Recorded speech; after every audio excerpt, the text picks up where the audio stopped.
Primal Dodge Challenger. This is a 5th scale beast. I'm going to show it to you on the table. We got to dig into it. We got to get the motor put in and first power up. Look at this body. I mean, this thing is absolutely incredible. Oh, sorry about all that noise. It almost fit. At least the chassis did. Let's get to the table. First up is the body, and it's more than just a body. I mean, it's got nice scale features all the way around on this thing. The lights, they come on and they are absolutely gorgeous. I'll get all those powered up, show all that stuff to you. The rear view mirrors, while you're driving, you can actually use them to look at, see what's behind you, what you've done and left in the dust.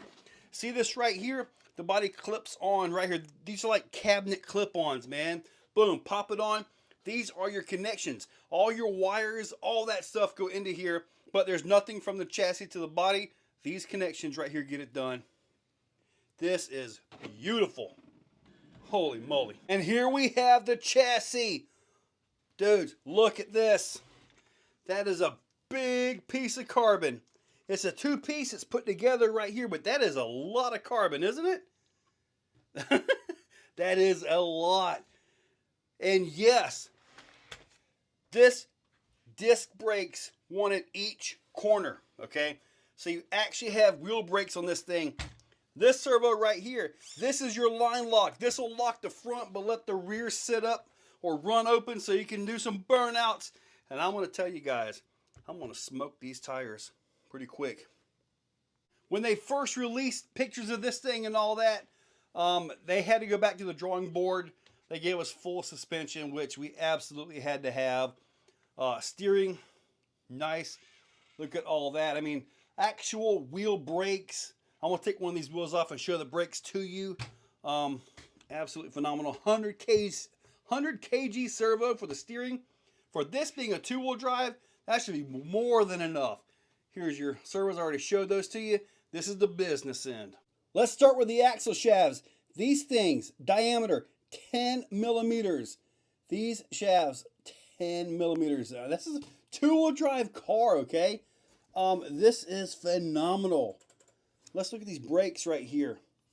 Carbon brakes, Primal calipers, everything. Guys, we've been waiting on this thing for over a year, and it's finally here.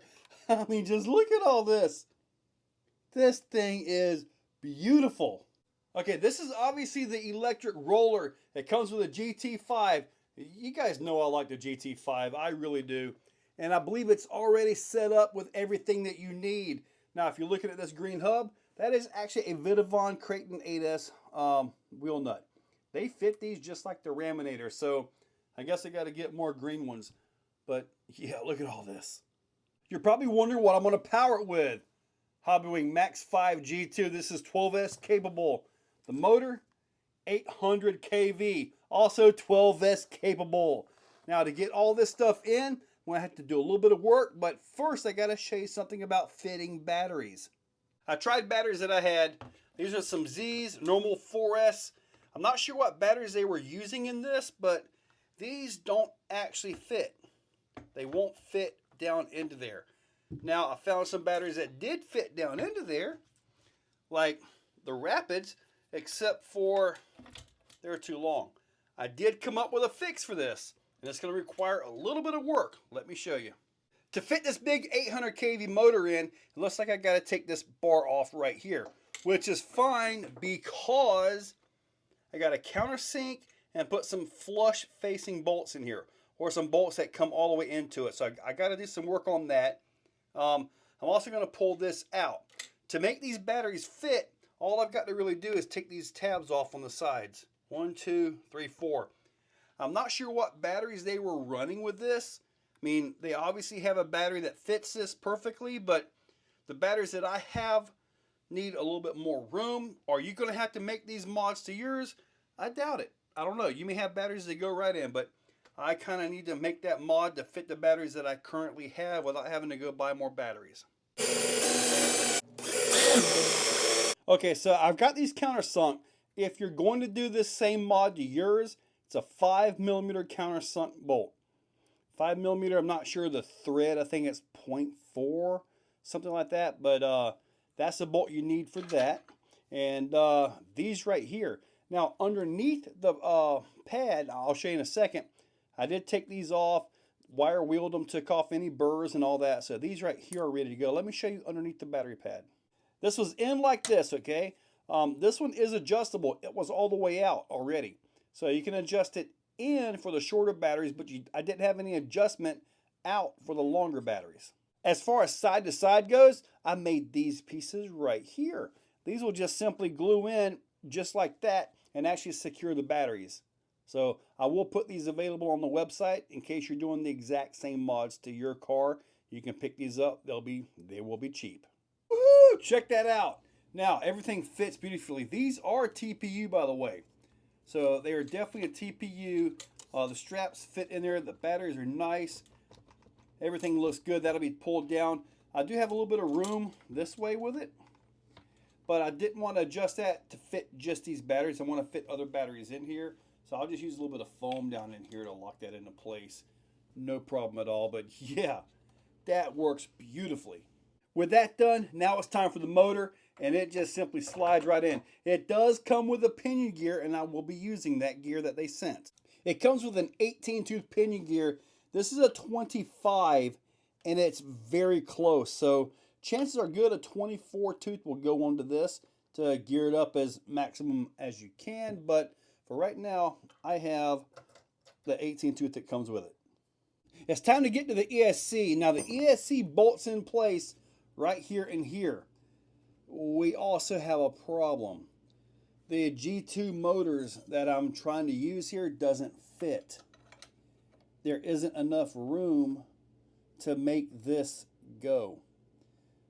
And this isn't something I'm just simply going to be able to fix. So we're going to have a new brace with a little bit more room in here. All right, so once we get that, but until we get that, I've got to tie this into this for structural stability. I'm sure the carbon's fine, but I got to tie that in. So I'm going to bolt this in place right here. By bolting it in place right there, now I can't use the 4 bolts to hold the ESC, so I'm just simply going to tape the ESC here. So for now, until we get a new chassis brace that has room for the G2 systems, this is going to have to work. This isn't ideal. I can't tie it to the chassis down here, but I'm going to bolt this in place like it sits. We do need a different mount. If you're running the older system or the Castle system, you're good to go. At this point, the ESC is stuck in place. I even stuck this down. The bracket is put in place. It's where it's supposed to be, it's just not tied up down bottom. Now, batteries went in perfectly. The little battery bumpers, fine. I'll put them on the website for you guys. As far as the receiver goes, when you pull the lid off, there are 2 bolts right here and here, okay? Ooh, look at that guy. And when you open up the wires, this is what you need. It'll look like this when you get it out.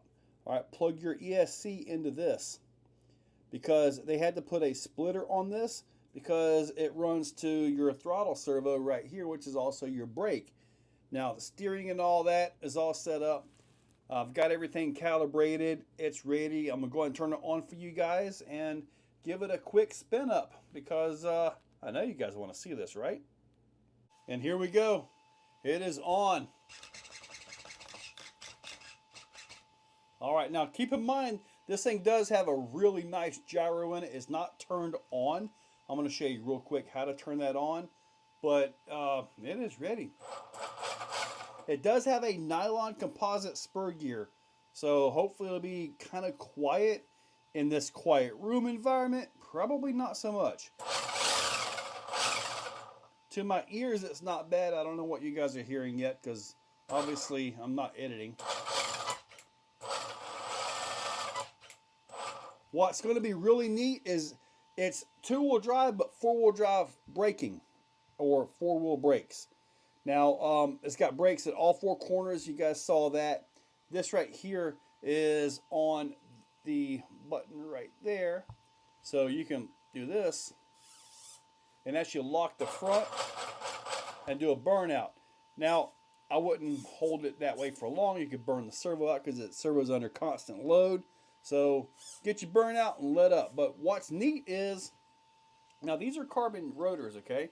So hopefully they'll do this. What I'm thinking is, in some environments, since it's on the knob right here, you can give yourself a little bit of friction to make that front end kind of hold a little bit. It's on the ground, but kind of hold a little bit, kind of like a rolling burnout with this thing. So should be pretty darn fun. Now let's put the body on because I want to dig into these lights and that thing right there. All right, so just by flipping 4 back and forth, you can slide through the different modes of lights. Woo, that's some bright lights right there. Takes about a second for it to do its thing. Oh my goodness, that's everything. Get ready. Oh, this wasn't it. Now there is steering blinkers. So we got that, and I'll show you the back lights as well. Woo! Yeah. Hopefully you're...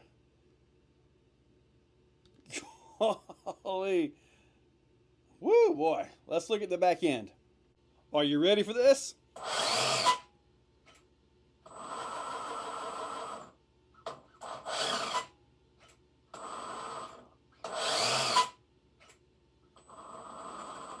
How about that? And finally, here is the instruction manual. Now, one thing you'll notice right here is when you go to set up your gyro, you can actually set it up. It's all right there. Just simply adjust it, set this, and go. I'll show that to you real quick, though. But look, hoods. You got this one right here. We got this one right here. I like this one right here because it's got a big hole in it that this thing right here goes on. Woo! So, we got all that. I'm probably eventually going to put the green hood on with that scoop, but yeah, let me show you guys the radio. Okay, let's get into this thing here. Now I'm going to set it just like what the book says, okay? Right down here, we're going to turn this on. Right there. Then we're going to go down to calibrate. With the vehicle on, sitting still, that's when you want to calibrate. Obviously, I don't have the vehicle here, so we'll deal with that a little bit later. Normal. On the book, it says reverse. This changes the direction in which how the vehicle does its reaction and all that stuff. All right. On your steering gain, it says 40%. So everything's changing here. So we'll go down to 40%. Right there. All right. Throttle. Always turn this off. God, that's so dumb. I do not like that setting at all. And they show it as 0. Now for priority. Let me get back to this. For the priority, I like to run mine around 80 to 85%. It says 100%. I'm going to set mine at 85. That's where I'm comfortable with. That's where I run all my racers and stuff like that on this radio. And that should be it. The rest is just nothing but the calibration, and with your vehicle sitting on the table nice and flat, you can do that.